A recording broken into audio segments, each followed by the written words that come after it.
It was the summer of 2012 when I went to work on a farm out in central Kansas. I was 23, broke, and looking for any kind of work that could get me out of the small town I was living in. A friend of mine told me about a man named Russell who needed help with his farm. He had hundreds of acres of corn, soybeans, and wheat.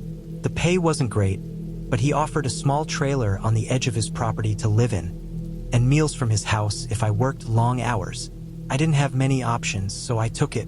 The first few days were normal, hot, quiet, and long. The sun beat down hard on everything, and the wind carried dust across the flat fields. The kind of heat that sits heavy on your shoulders and makes the air shimmer in the distance. I'd wake up before dawn to feed the cattle, fix broken fences, and check on the irrigation pumps. Most of the time I worked alone. Russell was old and moved slow, and he mostly stayed near his barn or in his house. The trailer he gave me was small, maybe 20 feet long, with a single bed, a small table, a sink that barely worked, and a window that faced the fields. It smelled faintly of mildew, but after a couple of days I got used to it. At night, the farm got so quiet it felt like the whole world stopped moving. There were no nearby houses, no lights, just the wind moving through the corn and the hum of insects. Sometimes I'd step outside before bed and just listen. You don't realize how loud silence can be until you're out in the middle of nowhere. About a week in, I started noticing strange things around the property. Nothing supernatural, just little details that made me uneasy. Tools left out in places I was sure I hadn't used them. A shed door swinging open in the wind even though I'd latched it shut the day before. One morning, I found one of the cattle gates open and 3 cows wandering out by the road. I blamed it on myself at first. Long hours, heat exhaustion, carelessness. But it kept happening. The worst part was the feeling that someone had been walking near the trailer at night. I'd wake up sometimes to the crunch of footsteps in the dirt outside. Not fast, not running, just slow steps circling the trailer. The first time, I brushed it off as an animal, maybe a raccoon or coyote. But one night, I sat up and looked through the window, and I swear I saw the faint outline of a person near the fence line. No flashlight, no movement, just standing there. I tried to convince myself it was Russell, maybe checking on something, but I never saw any light from his house or barn. The next morning, I told him that someone might be coming around at night. He just shrugged and said it was probably kids from town or maybe a drifter passing through. The farm was so far from any town, though, that it didn't make much sense. Still, I went back to work and tried to forget it. By mid-July, the days got longer and the heat more brutal. I'd started losing weight from how much I was sweating every day. The air felt heavier, thicker, almost metallic. I could taste dust constantly. The nights were the only time I could think straight, though those had their own kind of dread. I began hearing noises near the barn late at night. Rustling, faint metal clanging, sometimes even what sounded like something being dragged.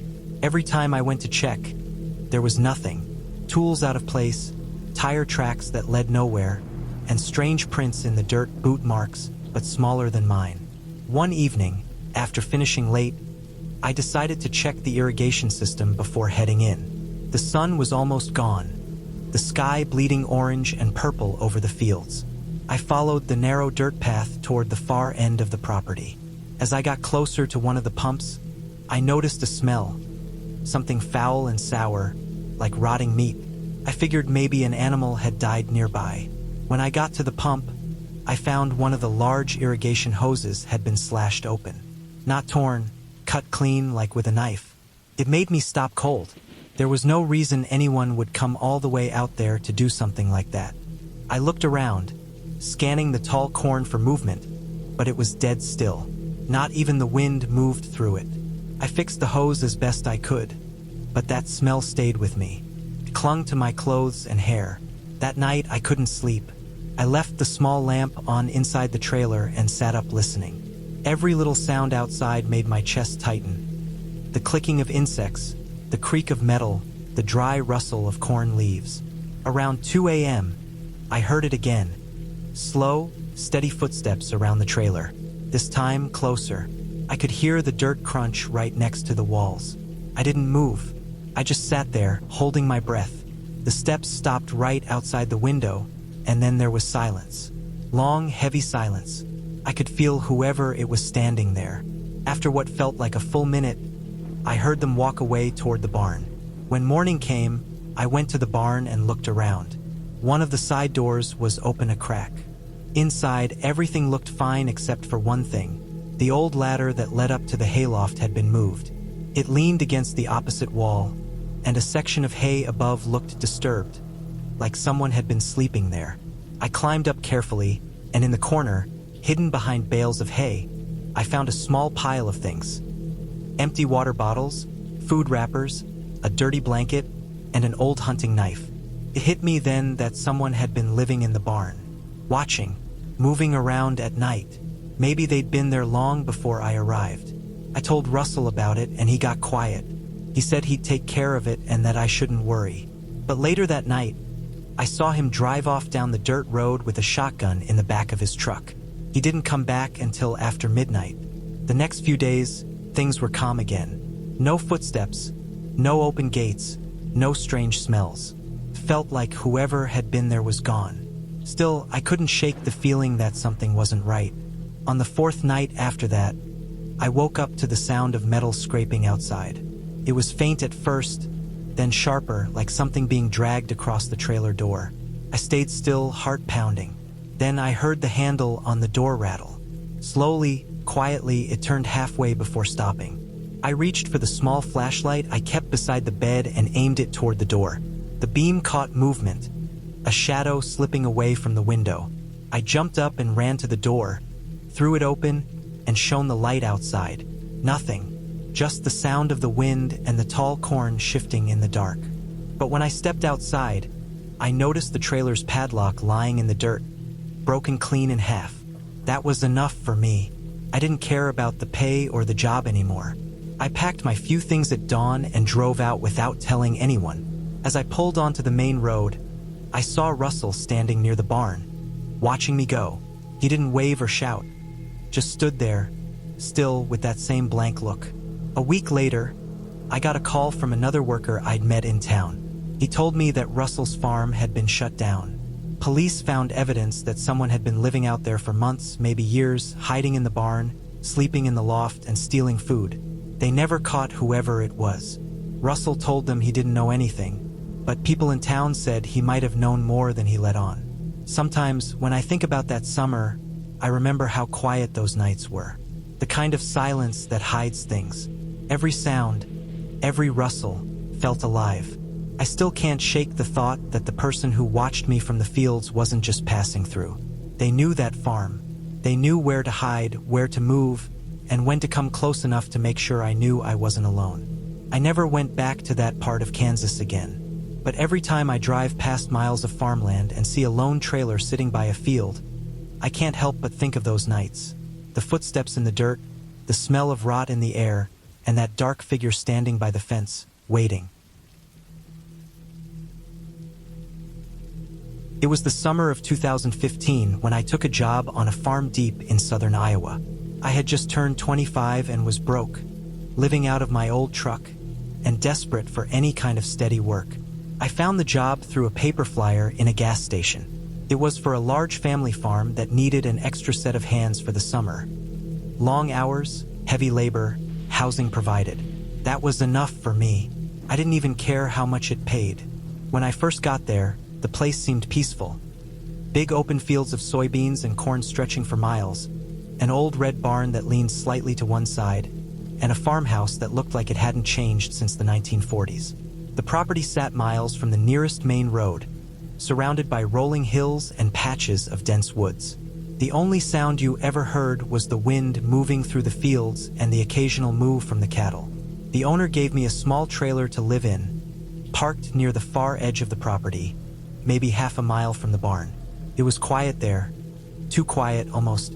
At night, when the wind died down, you could hear everything. The creak of metal, the hum of insects, the faint ticking of the cooling tractor engines. Took me a while to get used to the silence. For the first couple of weeks, everything went smoothly.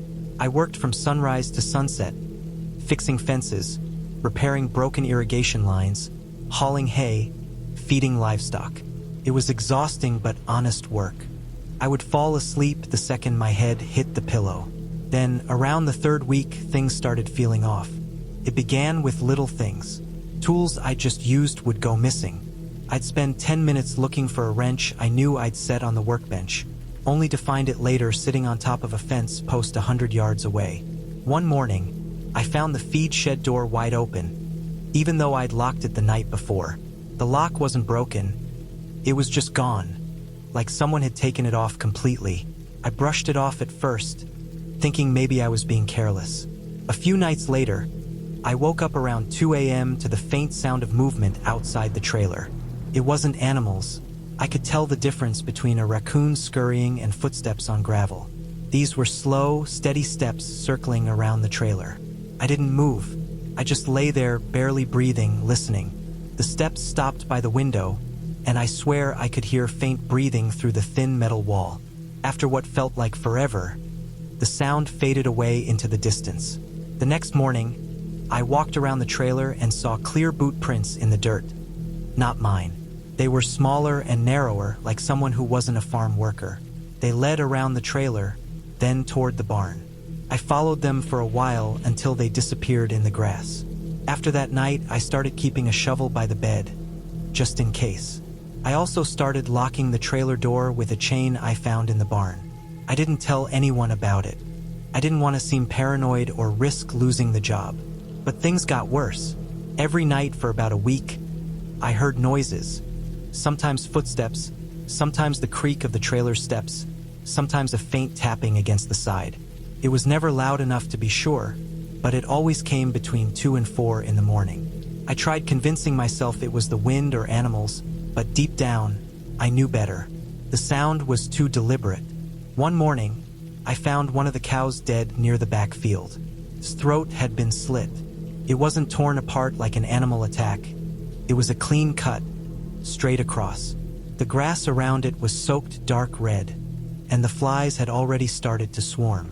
I stood there for a while just staring at it, feeling that cold twist in my stomach. I'd seen plenty of dead animals before, but this was different. This was done by a person. That night, I couldn't sleep. I turned off all the lights in the trailer and sat by the window watching the fields. The moon was bright enough to make out the shapes of the fences and the barn in the distance. Everything was still. Around midnight, I caught a flicker of movement near the barn. A dark figure moving between the open doors. It was too far to make out any details, but it wasn't an animal. It was upright, tall, and walking slowly, like it didn't care who saw it. I grabbed my flashlight and started walking toward it. The air was thick and humid, the kind that makes every sound sharper. As I got closer, I could hear faint noises inside the barn. Scraping, like metal dragging across the floor. I shined the flashlight through the doorway, but the beam caught nothing but dust floating in the air. The sound stopped the moment the light hit the interior. I stepped inside.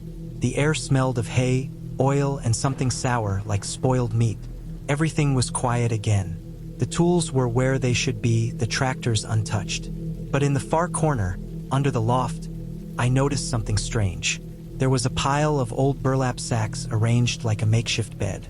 On top of them were a few items: empty cans of beans, a half-empty bottle of water, and a torn jacket. Someone had been living there. I didn't sleep that night. I sat in the trailer with the lights off, staring at the barn, waiting for movement. I didn't see anything else, but the unease never left. The next morning, I told the owner that I thought someone was sneaking onto the property. He said he'd take a look, but nothing changed after that. A few nights later, I woke up again to the sound of footsteps. This time, they didn't circle the trailer, they stopped right by the door. I sat there, gripping the shovel, staring at the handle as it moved slightly, just enough to rattle the chain. Then silence. After a long minute, I heard the sound of gravel crunching as the steps moved away. I waited until the sun started to rise before stepping outside. There were boot prints again, deeper this time, and I could see the dirt disturbed near the door like someone had knelt down there for a while. That same day, I noticed something else. The barn door was open, and one of the cows was missing again. By this point, I was done. I packed my few things into the truck and planned to leave that evening after finishing my work. But before I could, I went to the barn one last time to get my toolbox. When I stepped inside, I noticed something immediately. The pile of burlap sacks was gone, and so were the cans and bottle. The space looked freshly disturbed, like someone had left in a hurry. I turned to leave, but as I walked out, I saw movement at the edge of the woods behind the field. A man stood there, half hidden in the trees. He was wearing dark clothes, thin and tall, just staring at me. Even from that distance, I could feel his eyes on me. He didn't move. He just watched as I backed away toward the truck.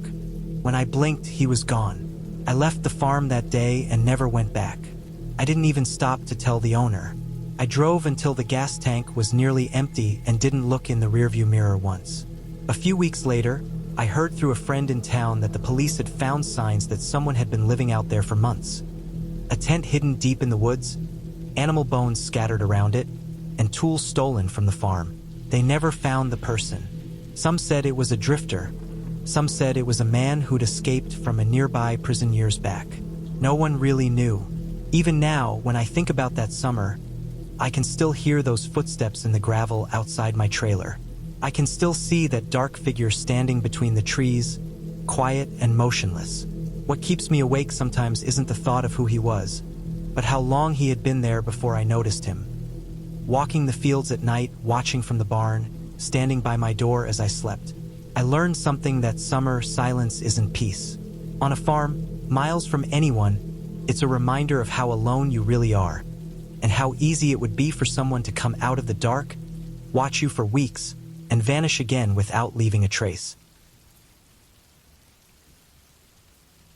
I spent one summer working on a farm that belonged to a man named Dean, in a quiet part of Oklahoma where the nearest town was more than 20 miles away.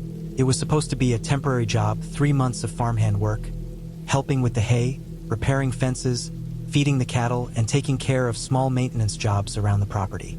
The place sat right in the middle of endless flat fields that looked the same in every direction. There were no neighbors close by, no real traffic, and barely any phone signal. I took the job because I needed money and a place to get away from everything for a while. Dean had an old farmhouse and a smaller bunkhouse about 100 yards behind it. That's where I stayed. The bunkhouse was small, with one bed, a single dusty window, and a bathroom that barely worked. It wasn't much, but it was quiet, and I thought the isolation would be good for me.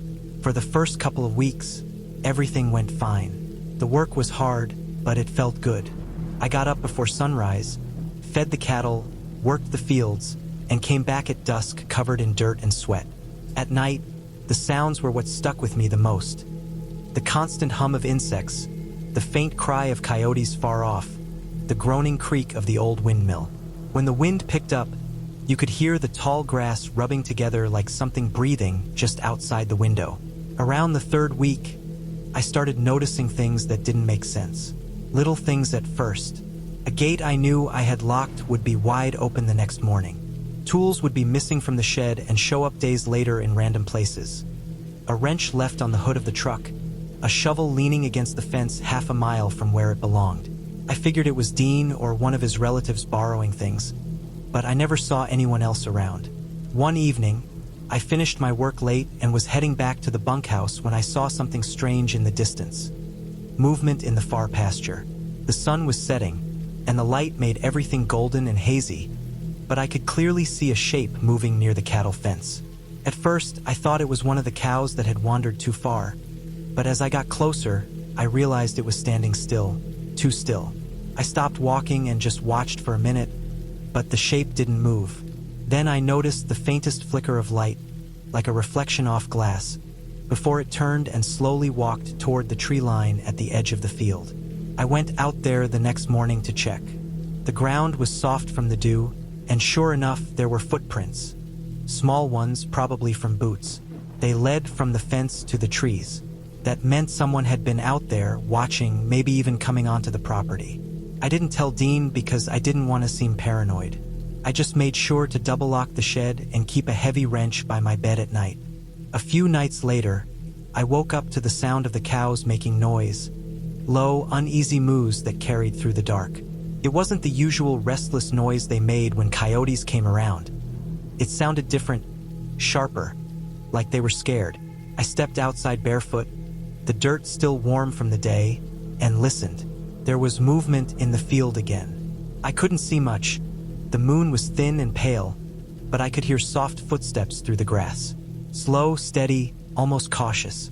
I turned off the light inside the bunkhouse and waited by the window. After a few minutes, the footsteps got closer.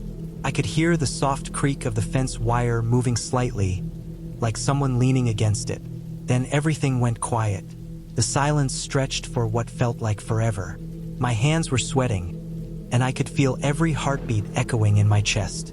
Eventually, I heard the footsteps fade away toward the trees again. In the morning, I found one of the gates unlatched and one cow missing. I followed the fence line, looking for signs of where it might have gone, and found blood on the grass about 50 yards from the gate. A lot of it. I followed the trail until it stopped near the edge of the woods, but there was no body, no tracks after that, nothing. Just the same tall trees and dry leaves. The days started to feel longer after that. I couldn't shake the feeling that someone was watching. Every noise made me turn around. I began checking locks 2 or 3 times before going to bed. Even the windmill's steady creak started sounding wrong, like something groaning in the distance. About a week later, I had to fix part of the irrigation system near the far side of the property. It was late afternoon, and the sky was heavy and gray. I remember that feeling of stillness. No wind, no birds, no sound at all. Just me, kneeling beside the cracked pipe, tightening bolts. I looked up for a second and froze. Across the field, standing by the fence, was a man. He was tall, thin, wearing dark clothes, and just standing there watching me.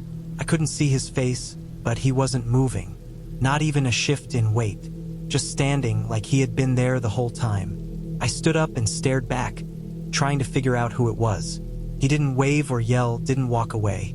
He just turned slowly and disappeared into the corn. I dropped my tools and drove the truck back to the house.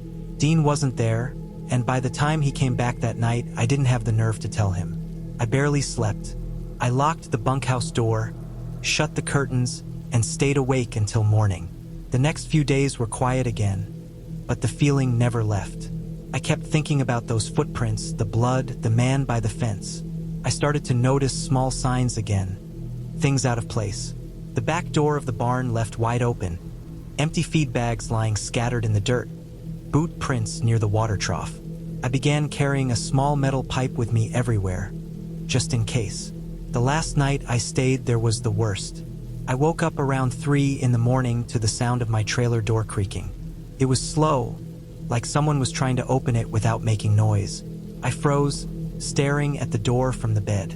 I could see the shadow of the handle slowly turning. Then the sound stopped. The air inside the bunkhouse felt thick and hot. I could hear soft breathing outside the window, close, just inches away. I waited for what felt like an hour, not moving, not even blinking. When I finally got the courage to move, I grabbed my flashlight and flicked it on. Through the small slit in the curtain, I caught a glimpse of something moving past the window. A figure crouched low, moving fast toward the barn. I ran out as fast as I could and jumped into the truck. My hands were shaking so badly I almost dropped the keys. The headlights swept across the field, and I caught sight of someone darting into the darkness near the trees. I didn't wait. I drove down the dirt road until I hit the highway and didn't stop until sunrise. I called Dean later that morning from a gas station and told him I was done. I didn't go back for my things, not even my tools. A few weeks later, I heard through someone in town that the police had found evidence of someone living out in the woods behind his property. An old tent, food cans, a pile of stolen tools, and bones from a slaughtered cow. They never caught who it was. I still think about that place sometimes. About those endless fields and the silence that hung in the air. What scares me most isn't what I saw, but what I didn't. How long had that man been watching me before I ever noticed him? How close had he gotten on the nights I thought I was alone? That summer taught me something I'll never forget. Out there, away from the noise and safety of the world, you start realizing how easily someone could walk right up to your door in the dark and disappear again without a trace. And no one would ever know. I spent the summer of 2014 working on a small farm in northern Nebraska. The man who owned it, an older guy named Bill, needed help after his son moved away. I had just finished school, didn't have much money, and figured it would be an easy way to earn some cash while being out in the open. The place was about 30 miles from the nearest town, surrounded by endless fields of corn and patches of thick trees that lined the edges of the property.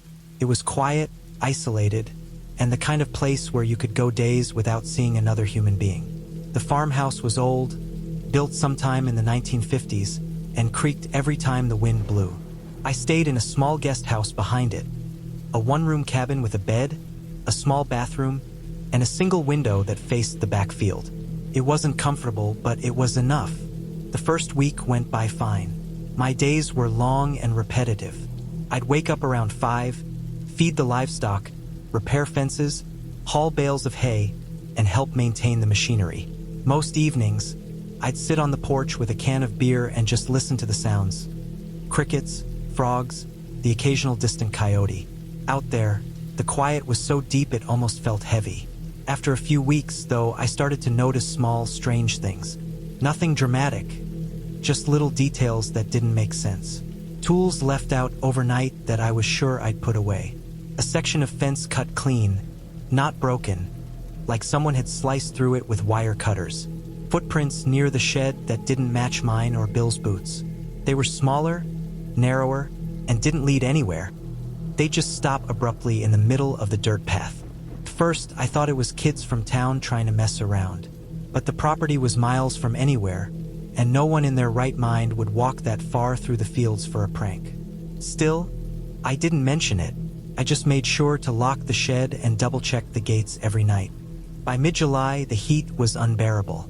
The kind of heat that clings to you even at night. The air was thick with the smell of dry earth and diesel from the tractors. Around that time, I began hearing noises late at night. Faint metallic clanging, the kind of sound you'd hear when someone's moving tools or rattling the latch on a barn door.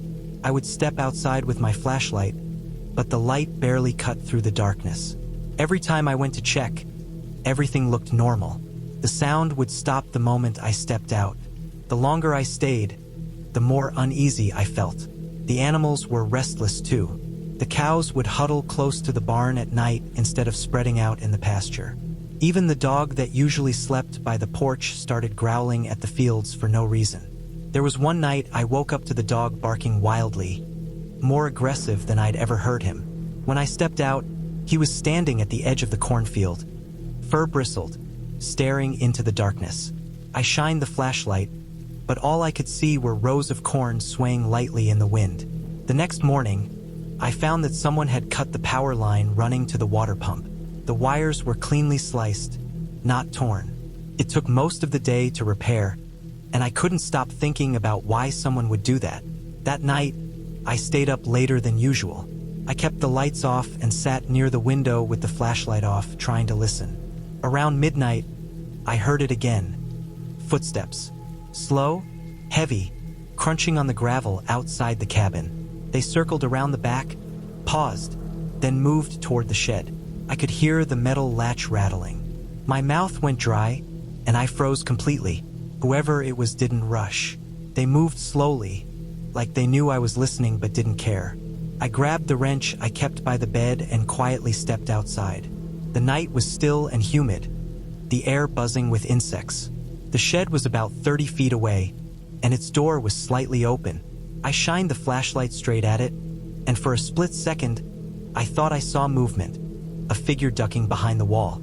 I ran toward it, but when I got there, no one was inside. The tools were scattered on the floor, though, like someone had been rummaging through them. The next morning, I found something that made my stomach drop. Behind the shed, hidden in the grass, was a pile of things that didn't belong to me or Bill: old food wrappers, a half-empty bottle of water, a torn sleeping bag, and a small kitchen knife. Someone had been staying out there, living on the property without us knowing. After that, I started feeling watched all the time. Even during the day, I'd catch glimpses of movement in the corner of my eye, a figure between the corn rows, a shadow near the barn.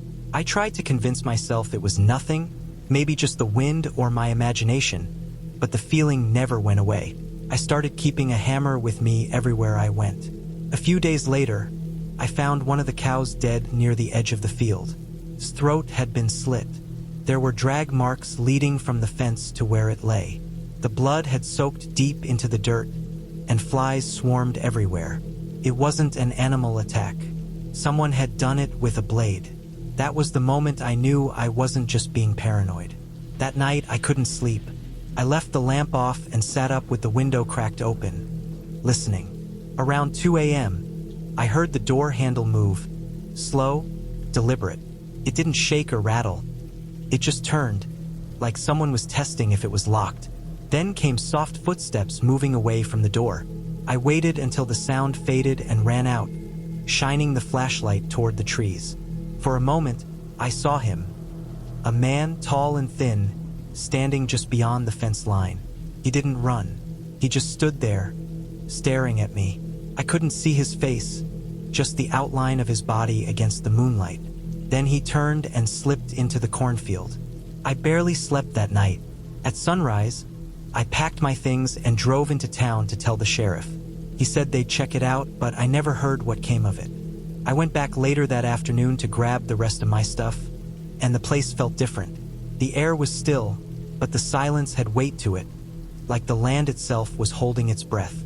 The cabin door had fresh scratches near the handle, deep ones, like someone had been prying at it with a knife. I left that same day. I didn't even say goodbye to Bill. A few weeks later, I heard from someone in town that the police found signs of someone living out in those woods. A small camp with a tarp, some old clothes, empty cans, and a few butchered animal carcasses. They never caught who it was. Some people said it might have been a drifter. Others thought it was someone hiding from the law. No one really knew. Even now, years later, I still remember the sound of those slow footsteps outside my window, the way the doorknob turned just enough to make me freeze. I still see that figure standing by the fence in the dark whenever I close my eyes. What bothers me most isn't that someone was there. It's how long they might have been watching before I even noticed. Sometimes, when I'm driving past miles of farmland at night, I turn off my headlights just for a second. And every single time, I imagine someone standing in the darkness of those fields, waiting, just like he did back then. Quiet, patient, and close enough to touch the door. It was early fall when I started working on that farm. The days were still hot, but the air had a dry edge that hinted the season was turning. The farm sat way out past the main road, at the end of a dirt lane that stretched nearly a mile between fields of dying corn and half-harvested soybeans. The owner, an older man who didn't talk much, had hired me to help with cleanup work, clearing out old barns, fixing fences, moving equipment before winter. It sounded simple enough. I needed the money, and I was used to working alone. The first week went by quietly. I stayed in a small trailer behind one of the barns. It smelled faintly of oil and old hay, but it was better than the motels I'd been bouncing between. I woke up early, worked until sundown, and barely saw another person. It was peaceful in a lonely kind of way, just the sound of crickets at night and the wind pushing through the dry crops. But there was something strange about that place. From the second day on, I noticed how the barns didn't line up right. There were 5 of them, all spread across the property, but the biggest one sat off by itself at the far end of the cornfield, almost hidden behind a line of trees. It didn't look like the others. The siding was darker, almost blackened, and the doors were chained shut with thick, rusted locks. I asked about it once when I was told to clear brush around the path leading up to it. The old man just told me to leave it alone, said it hadn't been used in years. So I did. But the more time I spent there, the more that barn drew my attention. Every time I worked near it, I'd hear something, nothing distinct, just faint thumps, or the sound of something shifting inside. Once, I thought I heard what sounded like metal dragging across the floor, slow and steady. When I got close, everything went silent. The place always felt colder around it, too, even in the middle of the day. I figured it was just the shade from the trees, but that didn't explain how still the air got when I was near it, like even the insects avoided that area. About 2 weeks in, I was working late, stacking broken fencing behind the machine shed. The sun had dropped behind the hills, and the sky had that dull orange glow that only lasts a few minutes before dark. I remember how quiet it got all of a sudden. Even the frogs stopped. I was walking back to the trailer when I saw a light near that old barn. It wasn't bright, more like a dim flicker moving around inside, like someone walking with a lantern. I stopped and watched for a while. There wasn't supposed to be anyone else there. I tried to shake it off. Maybe it was just the reflection of something. But the light moved again, slow, like it was being carried from one end of the barn to the other. Then it vanished. I stood there for a long time before heading back to the trailer. I didn't sleep much that night. Every sound made me sit up.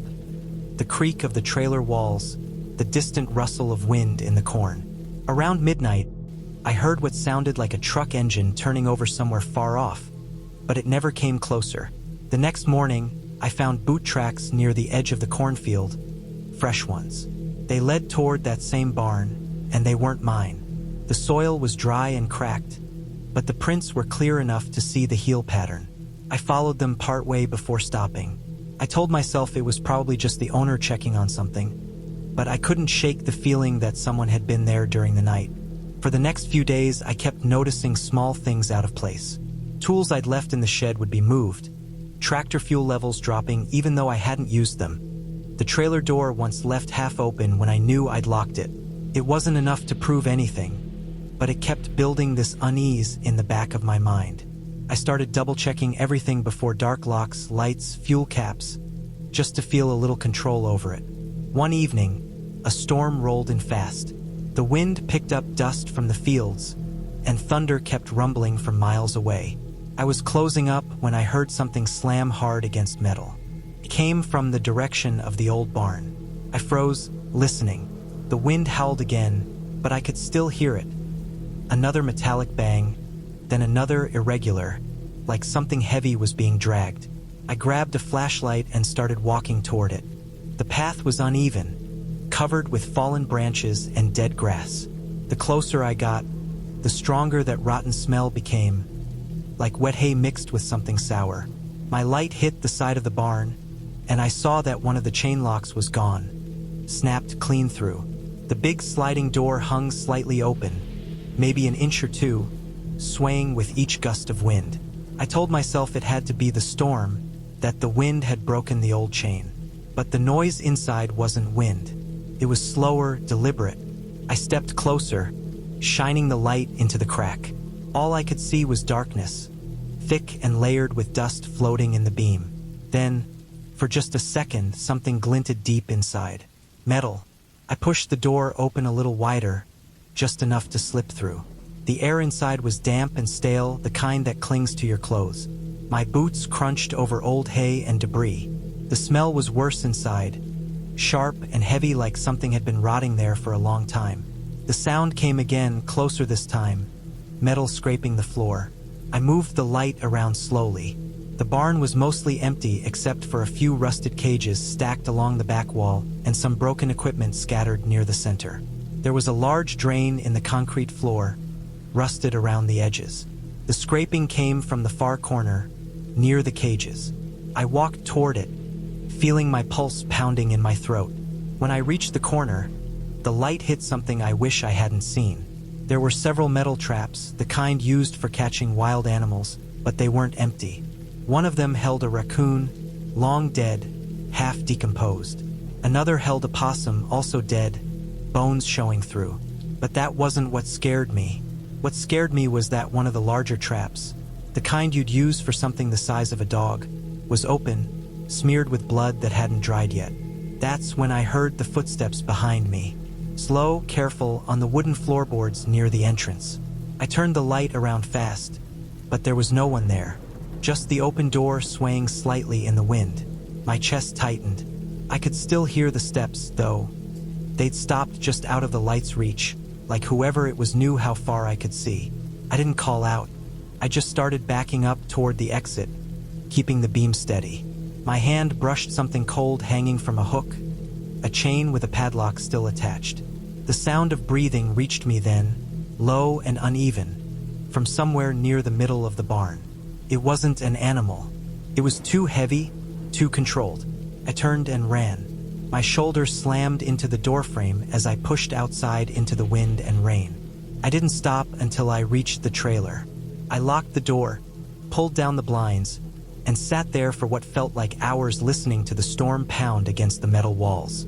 When the rain finally stopped, I forced myself to step outside. The sky was gray and empty. I looked toward the barn. The door was closed again. The chain was back on it. A new one, shiny. I packed that night. I didn't wait for morning. I loaded everything I had into my truck and drove off without even looking back. The road out was slick with mud, and I could barely see the farm lights fading in the mirror. A week later, I heard from someone in town that the old man had sold the property and left. No one knew where he'd gone. The new owners tore down the barns the next summer. They found animal bones buried under the floor of the big one. A lot of them, mixed with things that didn't belong to animals. That place still comes to me sometimes when I close my eyes. The smell, the way the air felt wrong inside that barn, and the sound of slow footsteps behind me in the dark. I never figured out who or what was in there that night, but I know it wasn't my imagination. Something was living in that barn, hiding in the silence, waiting for dark to fall again. And I left just in time.